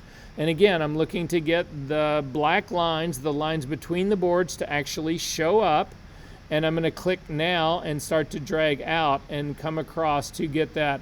And now I have cloned that in perspective. And so you say to yourself, well, Verser, when the fuck am I going to use this? I can't tell you the number of people. I'm trying to think. So Sarah's not in this class, but one of the people that's in my fashion class did a whole shooting in the men's bathroom in 1104 South Wabash Avenue building, whatever. And there's nothing but tile in that place. You ever want to retouch tile that then converges? So imagine being in a bathroom that's completely, the walls are all tiled, right? And you've got something, you need to remove the hand dryer that's on the wall, right? But the wall is converging away from you. Try to do that, try to rebuild, try to transform that, whatever. You'll never, ever, ever get it. This tool will actually take it completely right out, knock it right out. It's insane. So, kind of fun. Go ahead and say okay to this, and you'll see that it actually changes the image here. So your up layer, whatever, it actually takes it out. Is there some cleanup that I would do in here? Sure. There's a shadow that's actually happening down here. There's a double board that's happening right here. I mean, there's other things that you can go right back in here and change it and do it all over again. I mean, all of those kind of things. I would trick it out, but you guys get the gist of what's really going on here, right? All right, you can close this guy up. We're going to do one more thing in this tool that if you really get it. So if you go to... Oh, okay, so back to the same folder that we're talking about, the Vanishing Point folder. There's a thing in here called Gallery Space. If you can double click on that one and bring that open into Photoshop. It's basically a picture of an art gallery with paintings on the wall. Everybody find this guy? Okay, we're going to do the same thing here. We're going to duplicate this layer, so Command-J actually duplicates the layer. Then I'm going to go back, again, can't make this a smart object because Vanishing Point does not work on a smart object, up to the filter menu, down to Vanishing Point. So in this case, we're going to do the grid thing again, but in this case, we're actually going to map out the entire room. So to do that, what you're looking for are the converging lines. So I've got my grid is actually selected. It's always selected just by default. I'm going to start in the back corner. Now, you don't want to start at the ceiling because you can see the back corner is actually a wall that's floating just a little bit underneath the ceiling. So we're going to use the wall lines to actually establish our grid, and then we can expand the grid to do whatever we want it to do. But that's how we're going to actually start this out. So I'm going to trace out the wall that's actually on the left-hand side. So I'm going to start in the very top corner, and I'm going to click to actually put down a point. And then I'm going to come up, and I'm going to stop right where the end of my image actually starts. Actually, if I double click on the hand here, yeah, if you double click on the title, it'll open your image up a little bit more. But I'm going to come up to the very corner where it actually starts to leave the image, so the very top of my image. I'm going to click and put a second part there. Then I'm going to drag a line down to the bottom corner of the wall, and I am in luck in that it just happens to line up with the edge of the painting. But again, this is one of those situations that you don't want to bring a line down at an angle that would actually be coming too far forward or an angle that would be going too far back. You need to get something that you feel like is a perfect horizontal. I'm wondering if I hold down my space bar. Wow, that would be a shift. In a lot of the tools that you use in Photoshop, if you hold down the shift key, it'll restrict something to either it's sort of like 90-degree increments. So it's either only right and left or up and down. Anyway, I wish it had that here. It doesn't. Anyway, so I'm going to click the bottom, and then I'm going to come right back to the corner, because I know the corner is definitely correct. So this gives me my grid line here for this wall. I'm going to click and drag out the side till I come all the way to the left, and you can see it followed all of the lines along the floor line. It did that part perfectly. Now, I've got the face that I want based on the wall. However, if you look at the corner that's in the back, this should really be at the very top edge. It actually should be hitting the ceiling. This is a fake wall that's been dropped low. So I'm going to grab this top part and drag it up till I get this corner in the background to hit the line where that back rear wall actually hits the ceiling. Then I'm going to come down here to the one that's in the middle, and I'm going to handle it's in the middle, and I'm going to click and drag to the right, and you see it starts to push it further back in space. I'm going to hit Command Z to undo that, and I'm going to hold instead down the Control key, and I'm going to click that same line and start to drag to the left. It does the same thing. I probably should have done this. Command Z to undo that. I probably should have done this before I tried to demo this. It's either the Command option or the Control key. So I'm going to try the Option key now. And I think it is the Option key. I'm going to do the Option key and grab the middle handle and start to drag to the right. Sorry. It's not the Option key. Well, maybe the Command key. Yep, let's go for that. It's the last one always, right? The Command key, click, and you can see it starts to describe the back wall. And I'm going to drag that all the way over to the opposite corner. Again, it's still up against the ceiling part, and that looks pretty good, although this is not in the opposite corner yet, because there's some weird, oh, there's a soffit that's in the back. And that soffit that's in this area up in here, this part in here, is not part of our image. So I'm tracing the exterior of the room. So at this case, I am in the corner at the bottom that I want to be in. I'm going to again hold down the Command key and click again, and now pull it towards the right-hand side, and you can see it's describing that right-hand wall. Is this working for everyone? This is working for anyone? All right, I'm going to make this a little bit longer.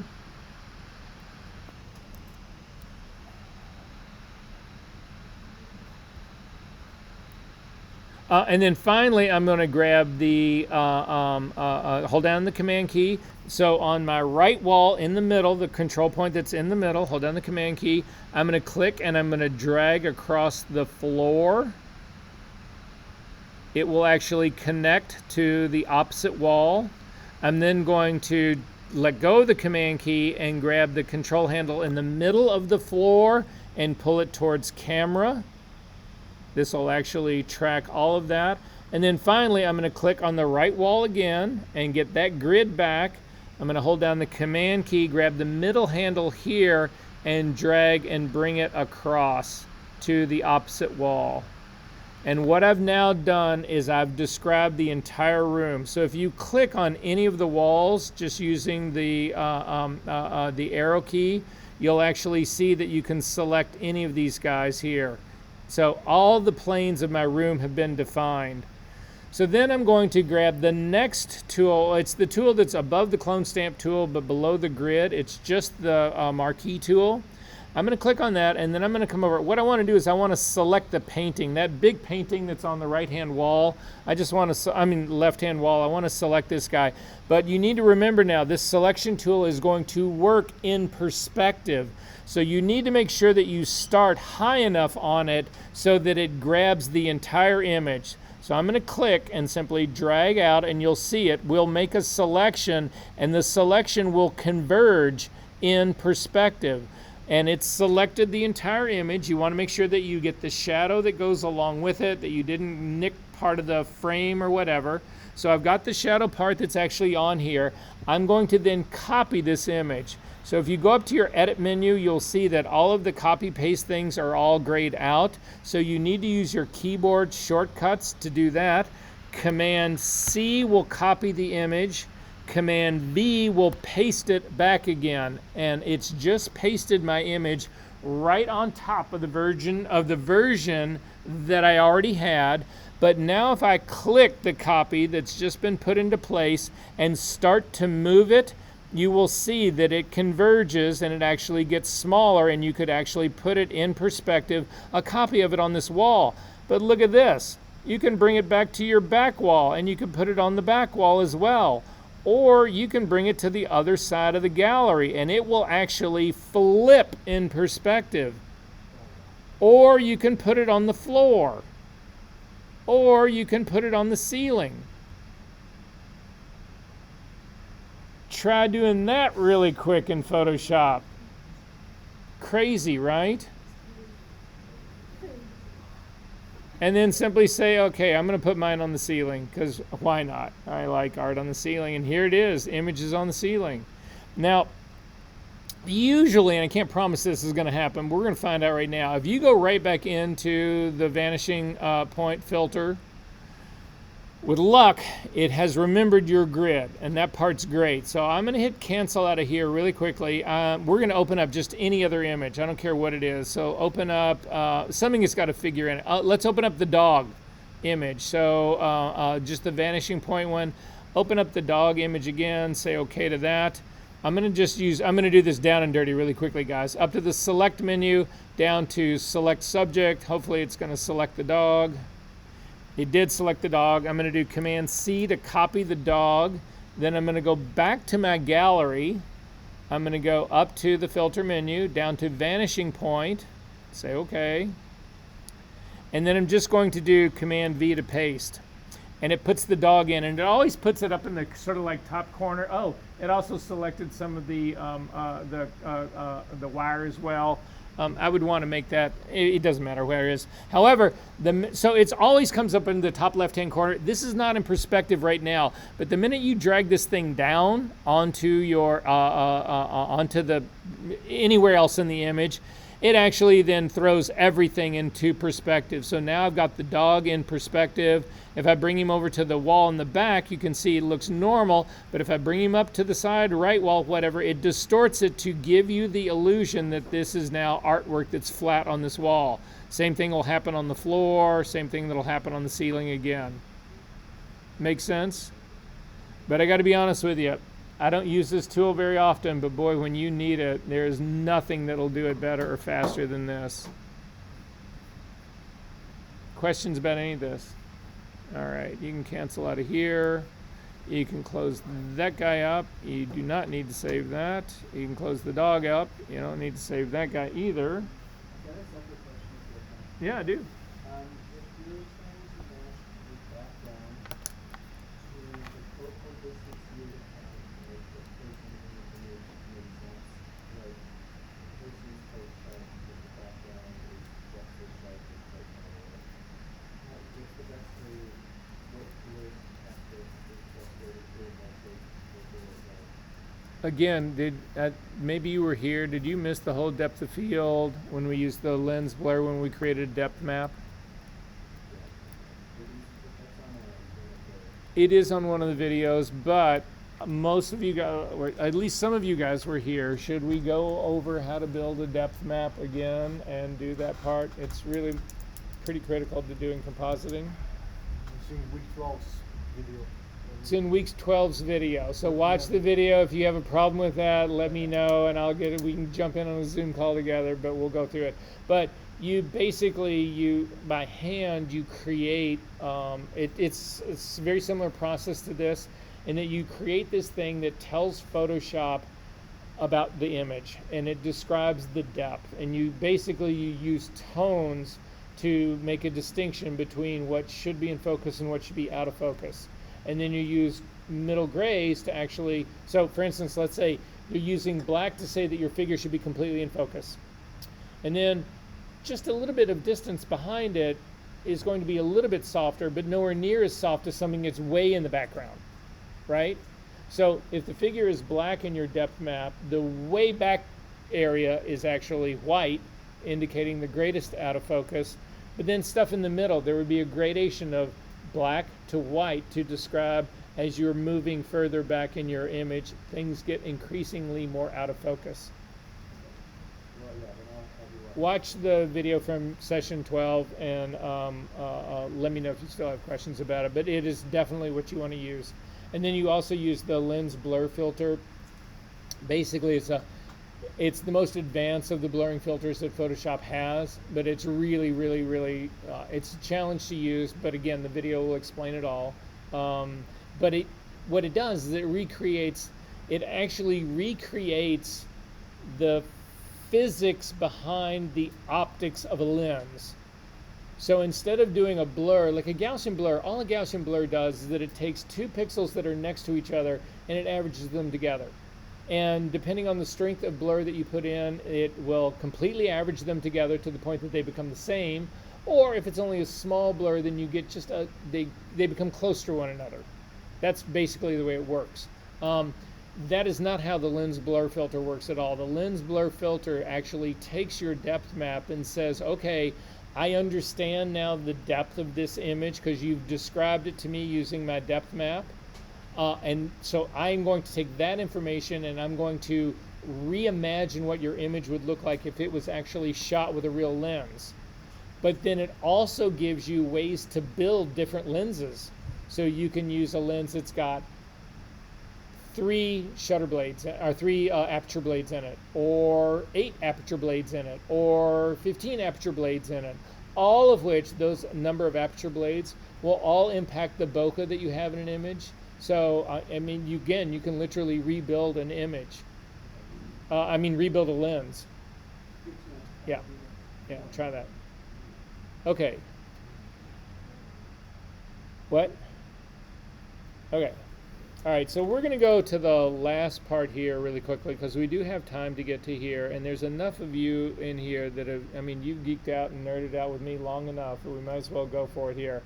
So we're really going to touch pretty briefly on calculations here. We've done apply image when we actually use, when we're trying to do our frequency separation work. We did the cheerleader color correction in this class, didn't we? The apply image color correction. All right, well then let's start with that first because it's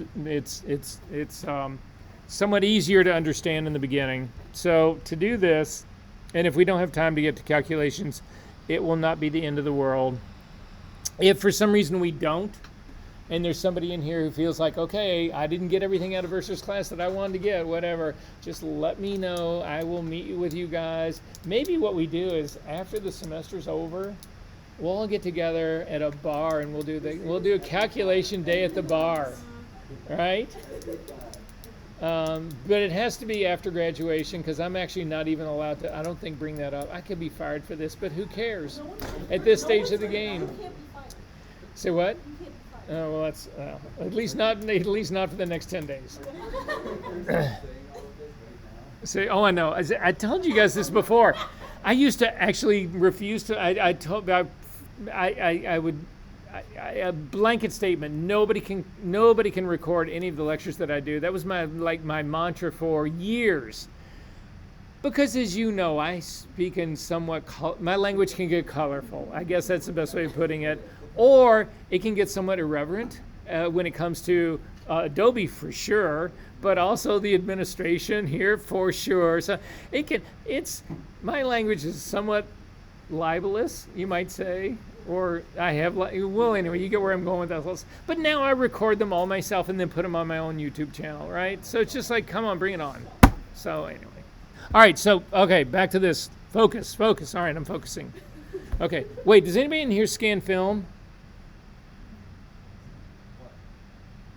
Did I ever show you how to color correct scanning film?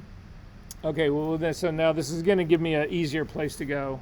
We may be avoiding calculations altogether, so hang on.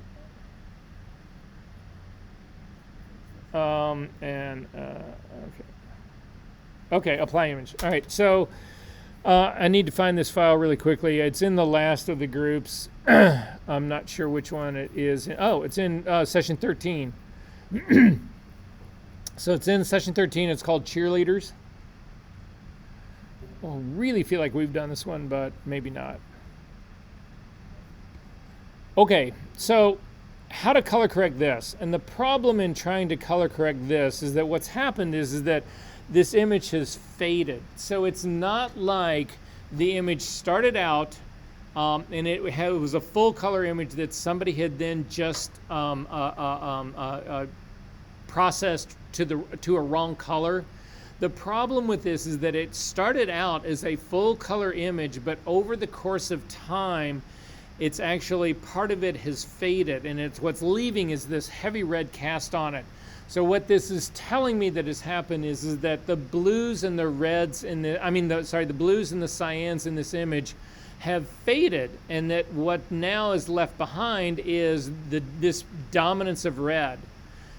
So if you take a look at the channels of this, so come over to your channels palette, if you click on the red channel, you can see that the channel is extremely light, which is allowing a lot of, remember, these are masks that control the amount of color that make up each individual channel of the image. So this mask being so light is letting in a huge amount of red. If you go to the green channel, you can see that the green channel's got a lot more tone in it, and the green channel is actually, this amount of tone is holding back green light, which is allowing magenta to dominate the image. And then finally, in the blue, if you take a look at the blue, these areas that are sort of like their vests, whatever, have zero blue in them, or almost zero blue in them, which is actually then making them warmer or more yellow. Does that make sense what's going on here? So the problem that we have with this image is that the red channel is lacking information, detail.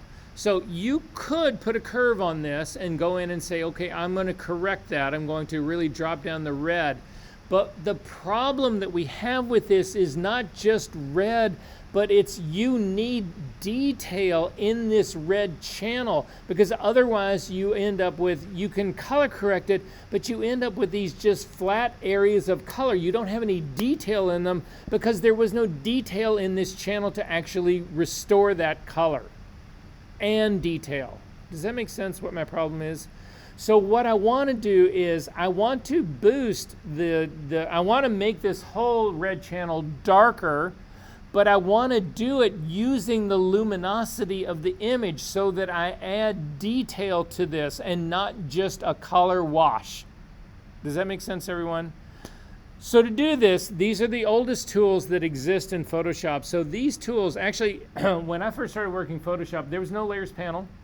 Everything was done in channels. So if you had to retouch this image, so for instance, if we take a look at your image right now, I'm going to turn on the eyeball for the RGB part, but you want to select so I've selected just the red channel, but I've got the eyeball on for the RGB, so I can see the color changes that are going to happen for all the color. I'm going to hit the B key to get a brush. I'm actually going to duplicate this background layer first, though, just so that we have a virgin copy of this. So Command J to duplicate the layer. Again, select the red channel so that we can work directly on the red channel. Turn on the eyeball for the RGB so we can watch this all happen in real time. grab a brush, the B key, make it a relatively large brush. You'll see what I mean about how this whole thing works. I'm going to do a completely hard brush so we can really see the edges of this. Normal blending mode, 100% opacity, 100% flow. I'm going to hit the D key to default my foreground color and background color to black and white. And then I'm simply going to paint a streak through this. And you can see what happens is that when I paint that streak through it, you can see that it's black on my red channel right here. And being black on my red channel is saying I don't want any red in this space at all. So this has now been filled with cyan. Now, this is being mixed with my green and blue channel as well, so we don't see it as a pure cyan, but nonetheless, that's what's happening here in the image. If you hit the X key to get white as your foreground color and paint another line with your foreground color, you can see that you've now said that this area of my red channel, I want it to be 100% red. And so it is also mixing in with my green and blue channels. But this is basically how you edited images. And in the original days of Photoshop, this is how you actually edited color. You would come in here and you would impact these things. You could run contrast curves on this, not curves on this, you could run contrast on this, again, levels on this, you could do all of those sorts of things to actually do, you guys basically know, it's very simple. There's now layer styles that you can do, like a drop shadow in Photoshop. One of the first exercises that I ever saw in Photoshop that everybody, it lit up the internet when this thing happened. This guy came out with a process to do drop shadows, but only using channels. And it was only like 400 steps. And everybody marveled at it. And everybody copied down his 400 step. There was no action, so you couldn't do it as an action or whatever. But everybody copied it down. Oh man, ooh, I can actually create a drop shadow. It was so silly. But anyway, so just to realize that in the initial days of Photoshop, it was always designed simply to manipulate these the channels. Now that still happens with Photoshop. If you go back in history to undo both of those brushes, if we actually simply add a curve over in my layers palette, and again I'm going to grab the red channel part right here and I'm going to yank the reds way down, and you can see what it's done is it's actually brought more density into my red channel here, so it's getting the color more neutral. But the problem with this is that I simply made the entire red channel darker. I didn't add any detail to it. So I'm actually losing detail in this. Well, I'm not gaining any detail. And that's what is in part missing from this, is that it not only needs to be made darker, it actually has to have the detail that has bleached out over the years restored to it. Are we good on that part? All right, so you can throw the curve away.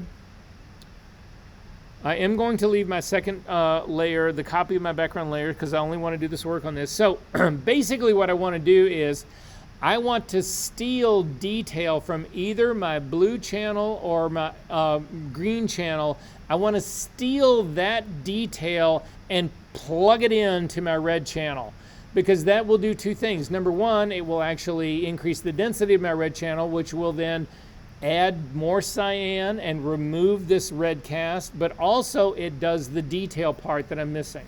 Are we good on this part?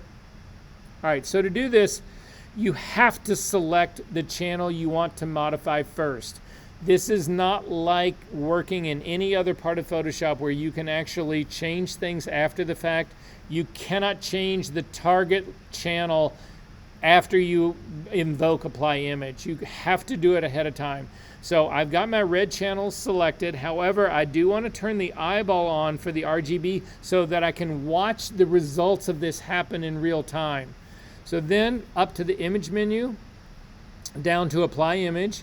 Apply image will actually open up, and you can see up at the very top, we've worked a little bit in apply image to do our frequency separation part, but that was never really its ultimate design. It's this kind of work right here that is its ultimate design. So by default, if you actually take a look at the top half of your screen, it'll say, okay, in terms of the layer that we're actually going to use in this, it's only looking at these two different layers. I'm just going to change this, instead of the merged version of this, to layer number 1. That's the only one I want to change. This red channel is what I'm actually using to blend into the target. And you can see the target right down here is the cheerleaders PSD version of it, but it is the red channel. If you hover your cursor over this long enough, hopefully it'll give you a readout of what the whole expanded version of this should say. But again, this target was something that we picked in the very beginning. If you had not picked a channel in the very beginning and you came into here, there would be no target, or it would be the RGB version of the target, which would mean basically nothing. So instead, what I want to do in this, I'm going to cancel out of this really quickly. You guys can do the same thing. Take a look at your other channels. And if we take a look at the green channel by itself, you can see that there's a lot of detail in this. It's the most of the normal ones. If you go to the blue channel in here does not have the detail I want to steal, because the blue channel is it's all blocked up. So the green channel represents the greatest range of tone and therefore the most amount of detail of all of these. So what I'm going to do is I'm going to steal some information from the green channel and plug it into the red channel. So again, make sure that the red channel is the one that is selected. Turn on the eyeball for the RGB guys so you can see the whole thing happening at once. Up to the image menu, down to apply image. In the layer that we're going to affect, we simply want to do our layer number 1. But the channel that I'm going to use now is not the red channel. This is only putting in red on top of itself. I'm not gaining any detail that way. I'm gaining density but no detail. I'm going to click on that drop-down menu and come down to green. And now in the green channel, what I've got is options here in terms of my blending mode. So the blending mode will actually, depending on the one that you use, multiply is actually an option in here. But what I'm really looking to do is I'm wanting to add the green channel to the red to build up density. So I'm going to come down to the bottom, down in the bottom where it actually says add. And you can see this is now not doing anything for me. It's only building density in here. So that's not the right one. Again, you have to go through these to find out which is the best one. Multiply worked pretty good. I'm going to look at what a color burn does. A color burn seems too extreme to me, so I'm going to come down to linear burn. Is not doing anything. If you go down to the screening group and the color dodge group, you'll see it's only making things lighter. That's not actually happening to me. If I go to overlay, it's actually kind of work, but it's not as good as multiply. If I'm going to come down, soft light will just be a weaker version of overlay. I'm going to look at hard light. It's just way too extreme. I'm going to go down to vivid light. It's just as extreme. Linear light, just as extreme. So none of these are actually working for me. So I'm going to go back up to multiply. Multiply seemed to be the one that works the best to me. However, it's overdoing it. This is now actually subtracting so much red that my image is getting darker, and it's also becoming really cyanic. So to control the strength of this, you have an opacity slider sitting at the end of this. So I'm going to drag my opacity slider, and I'm just going to start to kick it back until I get to what I feel like is a neutral color. And I'm looking at the neutrals in here. I'm looking at the white doors that are in the background. I'm looking at everything that's sort of else in here. And so for me, dropping it back to around a 60% seems to be pretty good in this. If you use your preview on and off, you can actually see that, yes, indeedy, this is getting rid. It's combating all of that color, the color cast that's actually on here. But this is getting me much, much, much closer in here. So I'm going to go ahead and say OK to this.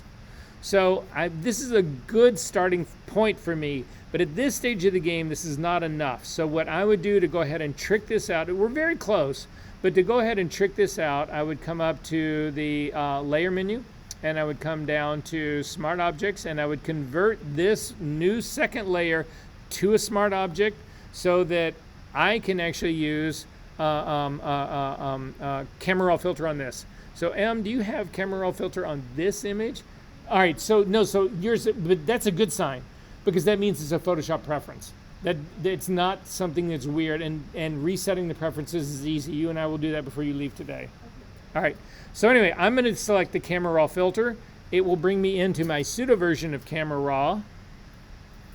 Inside of that, the first thing I'm going to do after is color, go after is color, because again, you don't really have a white balance control tool inside of Photoshop proper. You do in Camera Raw, but there's no way to really do this. There's no way to do a one-click camera color white balance in Photoshop itself. So I'm going to click on that white balance tool, and I'm going to come over and I'm going to click on part of the door, one of the door panels. I'm not going to do the door in shadow. I'm going to do more of the door panels that are sort of in the lower half of it. I'm going to click and see what happens, and in my case, this seems too blue to me, so I'm not going to go for that. So then I'm going to try something up higher on the door. I don't like what's going on there. I'm going to try the edge of the image and see what that does. It's actually too light. That's not going to give me something. I will try the shadow area of the door that's underneath it, and that makes it even more blue. I'm going to try the concrete that is actually down on the ground. And the concrete down on the ground so far is the best of the neutral colors. I'm actually going to zoom in and try the type. So again, you won't hit the type unless you come way in on this. So I'm going to come in on this considerably, and I'm going to hit the type to see, and that puts in just way too much magenta. So I'm going to go back to the ground, and the concrete on that seemed to be the most color neutral for me. And so I like that part. I'm going to run with this. We can fine tune the color just a little bit more once we get out of this. But while I'm in here, I'm going to see what Photoshop thinks I should be doing in terms of the exposure of this image. So I'm going to click on my auto button that's right up underneath under the histogram part. And you can see it brightens up my image slightly. If you open up the light panel right here, you can see it added just a little bit of exposure. It had literally 6/100ths of a stop of exposure. So the exposure was pretty good on this. But in the highlights, it's actually opening up the highlights. It's also boosting my contrast slightly. It's recovering some of the whites, and it's opening up a part of the blacks as well. So I'm going to go ahead and say okay to this and say fine. It sucks out some of the warmth of the image, but if I'm looking for neutral, this would be where I would go. However, if I want to trick this further out, I'm going to zoom into the girl that's sitting on the ground. This girl that's sitting on the ground, that's sort of the furthest one down. Again, I'm going to try to color balance this based on the color theory that we were talking about weeks and weeks and weeks ago, the numbers that we'd actually use. So I'm going to add a color sampler point to her forehead. I'm going to avoid the lightest part of her forehead, and I'm also going to avoid the darkest part of her forehead. So I'm going to go for something that's a little bit more sort of right above her eye. That's where I'm going to go. So I'm going to add a color sampler tool point for that. I'm going to drop it down. Again, make sure that you're doing a 3x3 average in that and not a point sample, or not something much larger, not a 25x25. 3x3 or 5x5 would actually work on this. In the readout that you get in your info palette now, you'll see that we are in RGB. I need to change this to CMYK because that's how I do my skin color correction and the numbers that I gave you guys. And you can see part of the problem that we get right off the bat right here. So again, when we talked about proper color correction on this, what we said was that in doing this work, that the magenta remained the same, that our cyan was 1/3 to 1/5 of the magenta, and that our yellow was either equal to the magenta up to 50% plus the same value of magenta. So 150% of magenta, and then we should have no K in here. We've got no K in here, but we've still got a lot of cyan in here. That would indicate that I actually overdid my apply image part, but I can try and fix it here. Either that or I got to go back in and redo the entire thing from scratch. So I'm going to add a curve on top of this. And with my curve on top of this, I'm going to drop down to my red channel right here. I'm going to click on my targeting adjustment tool. I'm going to click on that spot on her eye, and I'm going to actually increase the amount of red to decrease the amount of cyan of my image. So what can I really do? Well, 1/3, right now I'm getting a magenta reading of 30. Again, this becomes an iterative process because you can see, even though I'm only changing the cyan part or the cyan red axis, it's having an impact on my magenta. I'm okay with that. But still, 1/3 of 30 is 10. 1/5 of 30 is 6. So my target for my cyan is somewhere between 6 and 10. 10 is less of a correction on this than 6 is. 6 would be a more extreme. You want to do the minimum correction. So what I'm trying to do is I'm going to try to push this thing up until I actually get cyan reading of 10%. So I'm going to continue to push this thing up till it's right around 10%. This has actually gone to 8%. I'm going to pull it back down just a little bit. So I'm going to leave it at 10%. Then my yellow in here needs to be either equal to my magenta or equal plus an additional 50%.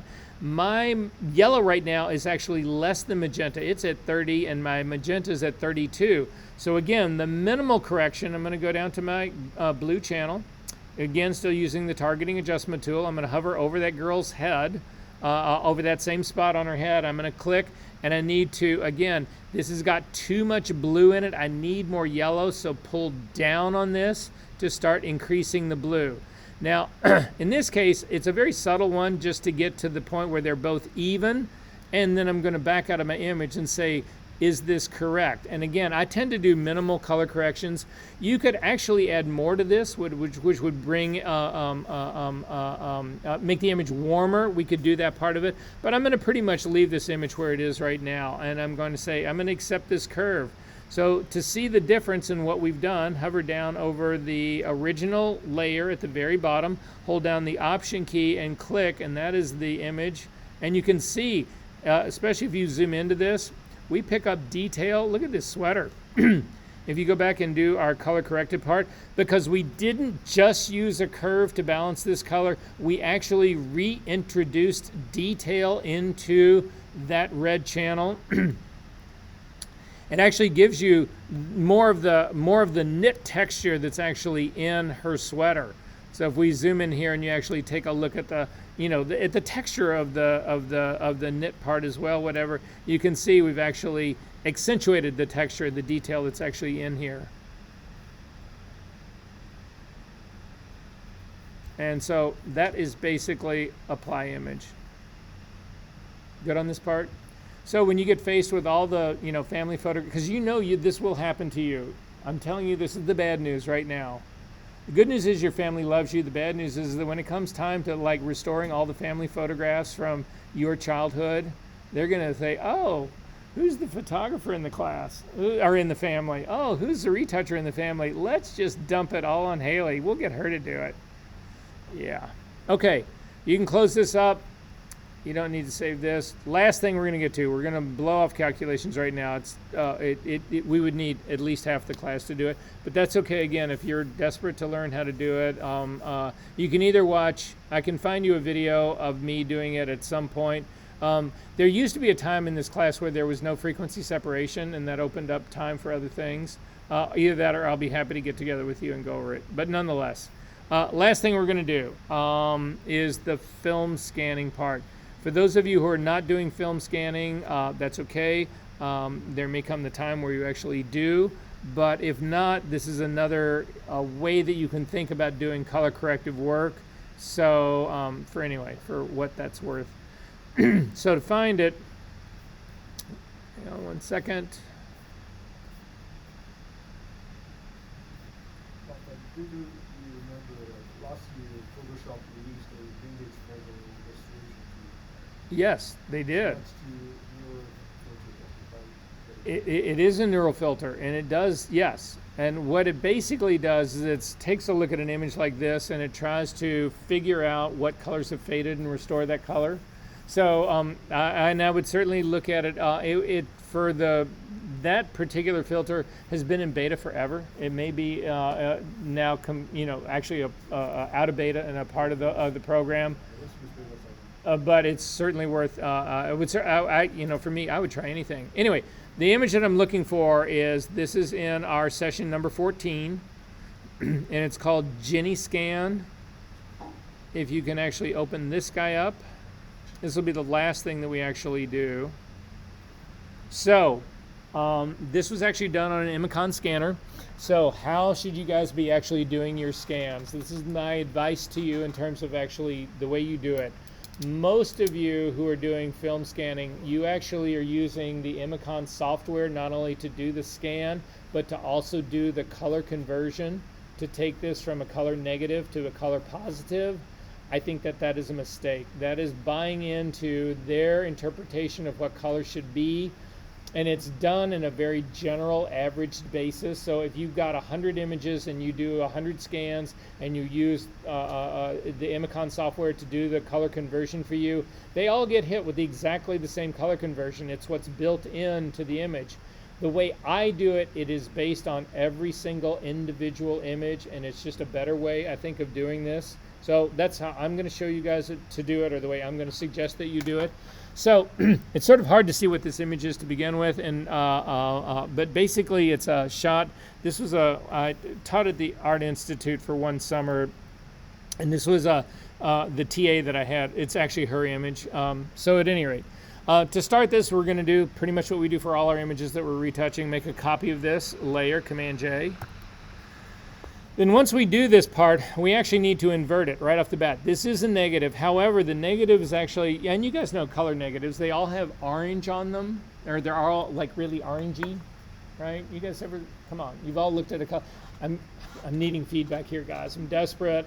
I'm getting, I've got separation anxiety is beginning to kick in for me. I've loved every minute of this class and all of you in it, and I look forward to this. I love this class probably more than any of the others that I do, and I'm going to miss every single one of you. So anyway, I'm struggling with that part. So at any rate, looking at a color negative, it's got this huge orange cast on them. They all do. Those are called anti-halation coatings. And what they are really designed to do is that if you imagine a piece of film in your camera, what happens is that light comes through your lenses and it hits the piece of film and it exposes it, and you get this great image, and that's great, right? But what really happens in this that causes problems for the physical design of film is that what happens is that the light continues to actually go through your film, and it hits the back plate of your camera, turns right around and comes right back out through the front of your film, again exposing it a second time. That's what would happen without an anti-halation coating. An anti-halation coating is a coating that they put on your film that once it reaches the very back of your film, so it's exposed the emulsion, but it's now at the back of your film, the light gets killed so that it doesn't hit the back plate of your film and come back through the front. In black and white film, that anti-halation coating is gray. So if you pull out a strip of film, it looks gray, but when black and white film, but when you develop it, it ends up having clear spots and dark spots. It's because in the whole fixer process of it, you remove the anti-halation coating. In color film, it doesn't work that way. In color film, you get this orange cast on it, and the orange cast is a remnant of the anti-halation coating. So we need to get rid of that part. So at any rate, all of that, but that's why this thing looks basically orange. First thing we knew is just to invert this image. So hit Command I, and inverts it. We end up with a lot of blue in here. And this image is, I mean, it doesn't, it's not really color balance. It's not really any of those things. It needs to, so clearly this needs help. But this goes into how you actually scan stuff. So when you are scanning on an Imicon scanner, you turn off the automatic color correction part, but then you also want to scan in 16-bit, and you want to scan relatively flat. The reason you want to scan relatively flat is, again, you do not want the software to control your contrast for you. You want to be able to set that independently. You also want to be able to set the color independently. So if you're in 16-bit, 16-bit has 65,000 levels of tone that it will scan to, as opposed to 256 that you get with an 8-bit image. So you have this massive tonal range, but then when you scan relatively flat, you are assured that you are going to grab everything that the film has. You will have all of the highlight detail, all of the shadow detail, and because you've got so many tones, the idea that you will ultimately end up with at least 256 in the middle is pretty much assured. So by scanning flat, you are guaranteeing that you grab every single thing that the piece of film can possibly give you. Then we control color and contrast in Photoshop. Make sense? All right, so to finish this up really quickly, this goes relatively fast. We're going to add a curve on top of this. So just a regular curve on top of this. And then once you get the curve on top, this is the tricky part to remember in doing this whole process right now. You do not grab the black point right here. You see these two sliders that are underneath the black point and the white point? You need to use those. So if you hold down your Option key and you click on the black point that's at the very bottom, you will see that your image goes completely white. If you grab the black point, the actual point that's in the that's in the grid itself, and hold down the Option key and click on that, you see nothing happens. That's a problem for us. We need this preview. If you come up to the white point that's at the very top right-hand side, hold down the Option key and click. You don't get a preview of anything, but if you do it on the little white slider, hold down the Option key and click, your image goes completely black. What this is doing is giving us a preview of where we are setting our tone. This is now needs to be done with every single independent color channel. So immediately, don't do anything here in the RGB composite. Go to your red channel. Again, hover over the little, whatever that little icon is that's underneath the black point. Hold down your Option key and click and start to drag. You'll see your whole image goes red. Start to drag towards the middle. And what we are doing is we want to drag until just the point where we start to get detail to be revealed. Right now, I've got a strip of black that's on the right-hand side. That's not part of my film. That's not part of my image. That's actually part of the film that hasn't been exposed. That's not what I'm looking for. What I'm looking for is shadow detail in this. And you can see, once we get to a certain point right here, the shadow of the trees on the far left side start to just open up. I'm going to leave this at the point where I've got just a few little dots on that. So take a look at my screen and you can see what I'm talking about. You don't want a lot of detail there. You want it just barely to be showing, but you also don't want no detail there. You want it just a few little dots that are starting to show up, because we do want legitimate shadow detail. So I'm going to let go with that. That is now set the black point for my red channel. Hover over the white point now.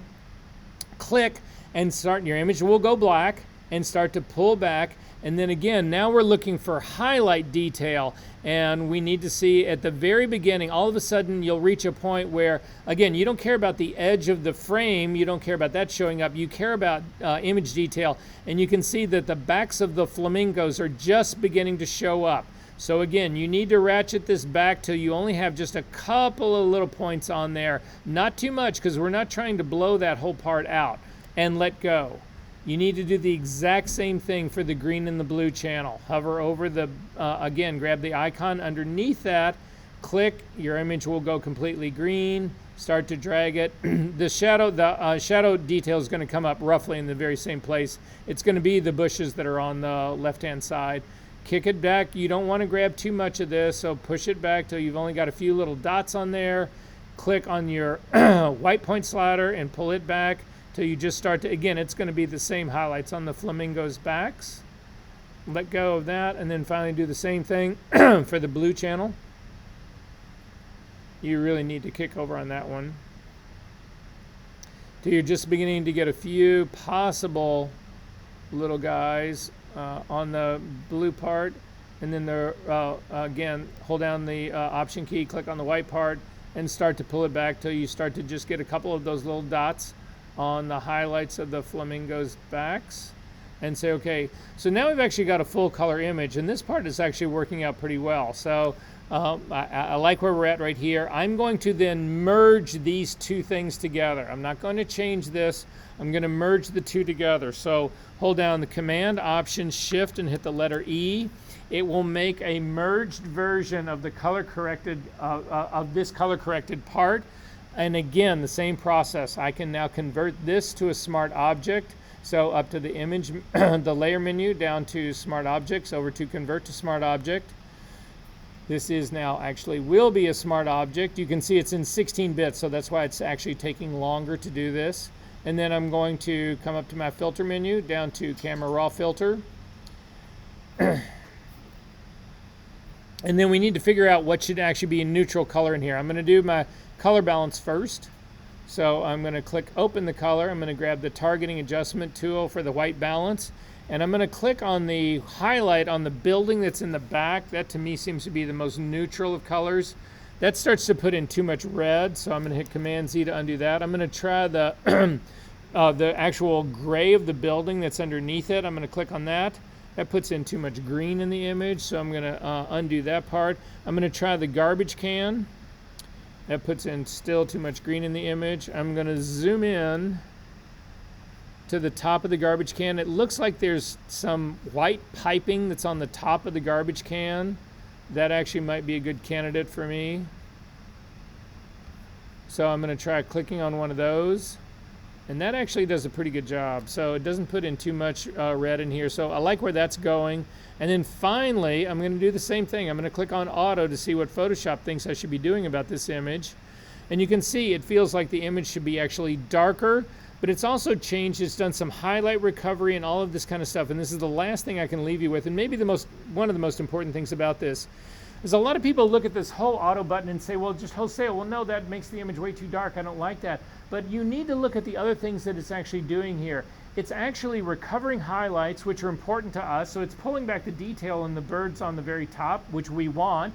It's actually opening up the shadows a little bit, which we also actually probably want. The blacks and the whites in here, those don't really matter as much to us because, again, it's only happening in the deepest of the shadows right here, or pretty much probably it's also doing the highlights of my image here. So that the borders of this may be actually fucking up what's happening here on my auto. But the long and the short of it is it's recovering a lot of detail in my central part right here. There's no reason that you can't just zero out the exposure. I'm going to just double click on the exposure slider so that it doesn't make my image necessarily darker, but it does recover the highlight detail. It actually gives me mid-tone contrast. I mean, it's done a whole lot of other good for me right here. So I'm going to go ahead and say okay to this.